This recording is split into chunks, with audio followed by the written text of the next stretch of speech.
This morning, Commerce City police are investigating a suspicious death near 64th and Vasquez.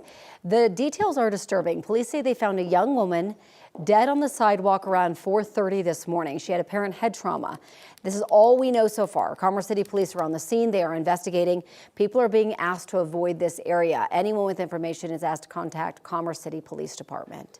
An update to that apartment fire out of Littleton we told you about yesterday morning. We are learning that one person has died. South Metro Fire Rescue says the fire started around 11:30 Tuesday night at an apartment complex off of South Delaware Street. Once their crews evacuated 5 of the 6 units, they found someone living in the apartment where the fire started, but they were unable to revive them. The person's name has not been released. Everybody else was able to return home a few hours later. The cause of the fire is still under investigation. A house fire in Aurora left one person in critical condition.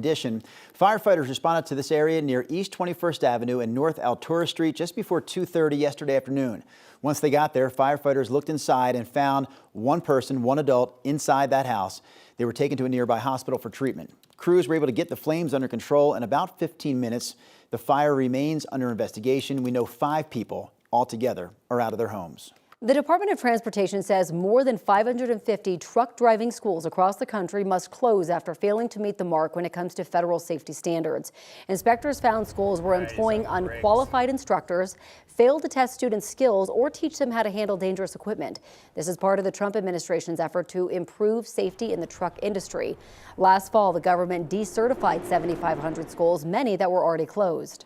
We as the CDL school are the pre-filter. We are the ones who determine whether you're going to be a safe driver or not. And if you're not going to do that, then it just turns into chaos for everyone involved.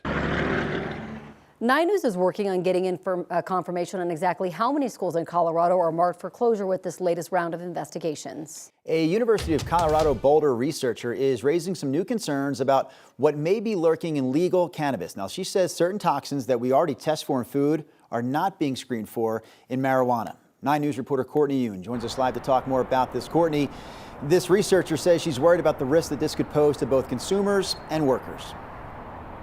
Yes, that's right, Drew. Dr. Tess Edom says gaps in testing could leave a potentially dangerous blind spot for legal cannabis users. Now, state regulators say they already test for certain mycotoxins and continue to review potential changes as research emerges. So Edom is a research associate and microbiologist at CU Boulder. She's also a former cannabis industry quality control specialist. Edom says cannabis has to be tested for heavy metals, pesticides, microbes, and some mycotoxins, which the state currently does, but certain fusarium mycotoxins regulated in food aren't included in that. She points to research, including a University of Arizona study that found fusarium mycotoxins in about 14% of cannabis samples tested, compared to less than 1% for the 5 mycotoxins currently required on testing panels here in Colorado. Edom says in the state, contaminated cannabis that fails microbial testing can be remediated or treated, retested, and sold, but products don't have to be labeled as previously filled product or remediated. She says that approach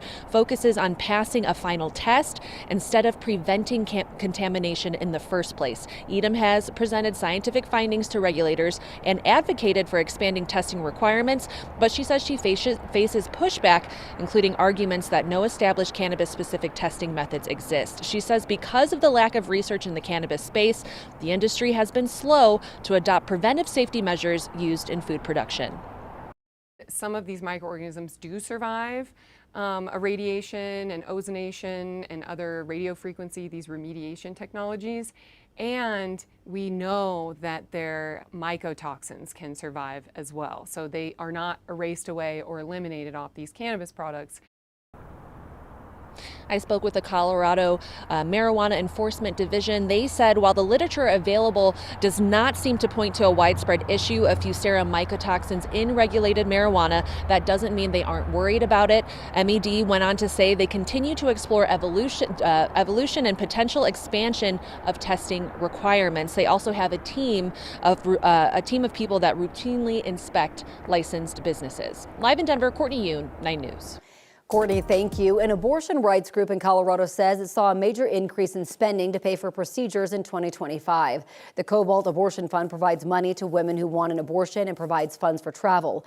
In 2025, Cobalt reported spending almost $2.5 million. That's up from $1.9 million in 2024, and more than a 1,000% increase in spending from 2022.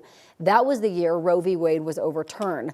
Around half of their clients are from Texas, and the time it takes for them to travel to Colorado makes the procedures more expensive.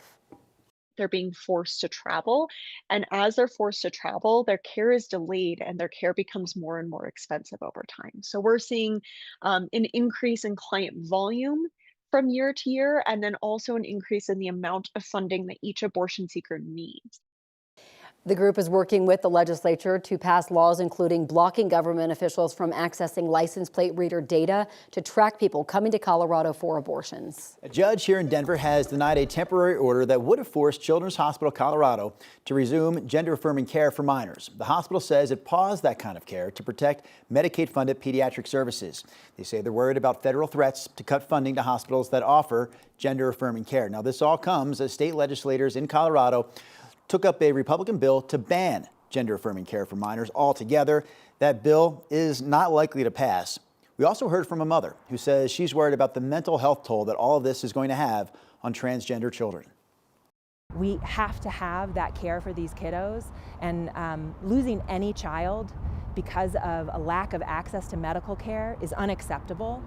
I have many friends who have buried children, and there is nothing that a mother can go through like burying their child. The people who filed that lawsuit against Children's Hospital Colorado say they plan to appeal. In response to the denial, the hospital says they understand how difficult this must be for patients and their families. The hospital says it will continue to offer behavioral health services. More than a dozen states, including Colorado, are suing the Trump administration after unlawfully canceling $8 billion in energy infrastructure grants across the country. In Colorado, that includes funding for projects like a solar technology project at CU Boulder and a carbon storage project in Pueblo. The lawsuit says the funding freeze is unlawful because it violates the separation of powers, and the funding was approved by Congress. Colorado is already involved in dozens of lawsuits over federal funding cuts. Environmental and health groups are both suing the Environmental Protection Agency. The federal lawsuit filed yesterday says the agency's decision to eliminate the endangerment finding is illegal. Now, that finding says greenhouse gases harm public health, and it's been the foundation of climate regulations in the U.S. since 2009. In its repeal of the finding, the Trump administration says Congress, not the EPA, is responsible for making that kind of policy decision. That matter, by the way, expected to eventually end up before the Supreme Court.